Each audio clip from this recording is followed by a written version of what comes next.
पक्ष के दौरान श्राद्ध आदि करने के साथ साथ ब्राह्मणों को भोजन कराना भी अनिवार्य माना जाता है। इसीलिए हर कोई पितृ पक्ष में विभिन्न तरह के पकवानों से श्राद्ध कर्म कांड आदि करने के बाद ब्राह्मणों, गरीबों व अन्य बाहरी लोगों को भोजन करवाता है। मगर क्या आप जानते हैं कि श्राद्ध का भोजन करना हर किसी के लिए शुभ नहीं माना जाता है? तो आइए जानते हैं इसका क्या कारण है। नमस्कार, स्वागत है आपका सनातन ज्ञान और संस्कार चैनल पे। हिंदू धर्म शास्त्रों व पुराणों के अनुसार हर किसी को श्राद्ध का भोजन नहीं करना चाहिए, क्योंकि श्राद्ध का भोजन पितरों के नाम से बनाया जाता है, जो वासनामय अर्थात रजतम से युक्त होता है। इसीलिए कहा जाता है कि श्राद्ध का भोजन हर किसी को नहीं बल्कि कुछ खास लोगों को ही करना चाहिए। अगर इस बात को नजरअंदाज कर दिया जाए और श्राद्ध का भोजन किया जाए तो भोजन ग्रहण करने वाले के जीवन में कष्ट पैदा होने की संभावनाएं बढ़ जाती हैं। कहा जाता है साधक को श्राद्ध का भोजन नहीं करना चाहिए, क्योंकि इससे स्वाध्याय की बढ़ोतरी होती है। स्वाध्याय अर्थात अपने कर्मों का चिंतन करना कहा जाता है। अगर हम ऐसे संस्कारों के साथ श्राद्ध स्थल भोजन करने जाएंगे तो वहाँ के रजतमात्मक वातावरण का अधिकतर प्रभाव हमारे शरीर पर होता है, जिससे हमें अधिक कष्ट होता है। वहीं यदि कोई इंसान साधना करता है तो श्राद्ध का भोजन करने से उसके शरीर में सत्व गुण की मात्रा कम हो जाती है। इसीलिए आध्यात्मिक दृष्टि से भी श्राद्ध का भोजन करना लाभदायक नहीं होता है। ऐसा माना जाता है श्राद्ध का रजतमात्मक युक्त भोजन ग्रहण करने से उसकी सूक्ष्म वायु हमारे शरीर में घूमती रहती है।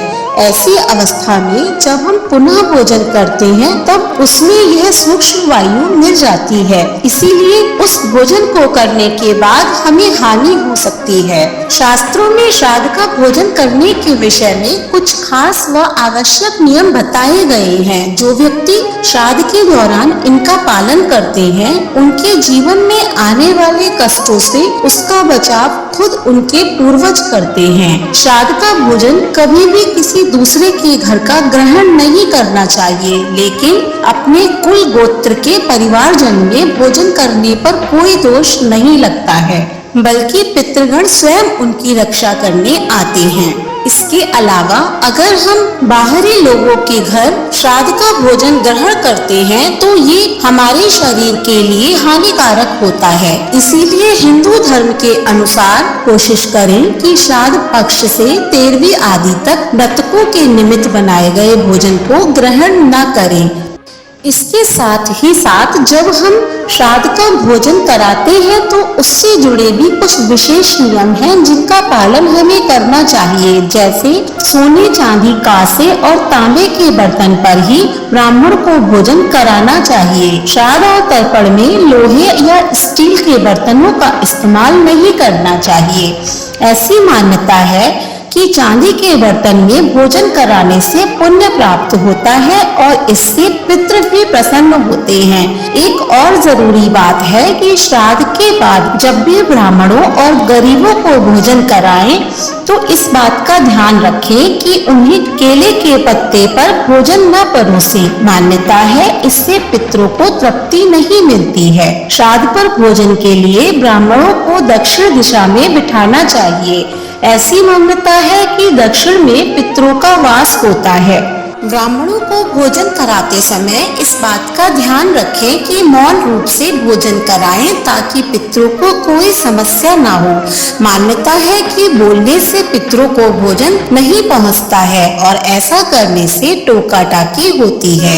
ब्राह्मणों को भोजन कराने के बाद उन्हें कपड़े, अनाज, दक्षिणा आदि देकर उनका आशीर्वाद प्राप्त करें। इसका भी ध्यान रखें कि गाय, चींटी, कुत्ते, कौवे और देवता को भोजन कराने के बाद ही ब्राह्मण को भोजन कराना चाहिए। बगैर ब्राह्मण भोज के पितृ भी भोजन नहीं लेते हैं। भोज और दान दक्षिणा देने के बाद ब्राह्मणों को उन्हें छोड़ने द्वार तक जाना चाहिए। मान्यता है कि ब्राह्मणों के साथ पितरों की भी विदाई होती है।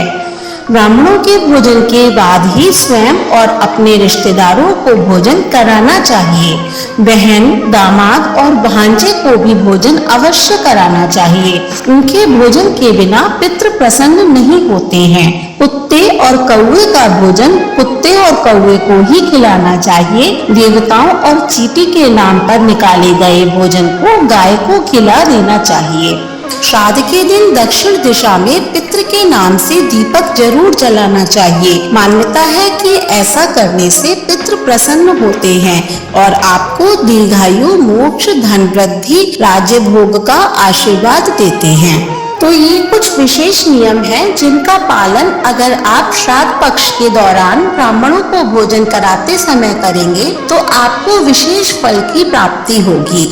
हमें उम्मीद है कि आज की वीडियो आपको पसंद आई होगी। अगर पसंद आई हो तो इसे लाइक करें और ज्यादा से ज्यादा शेयर करें। ऐसी ही धार्मिक वीडियोस देखने के लिए हमारे चैनल को सब्सक्राइब करें और जुड़े रहें इस चैनल के साथ। धन्यवाद।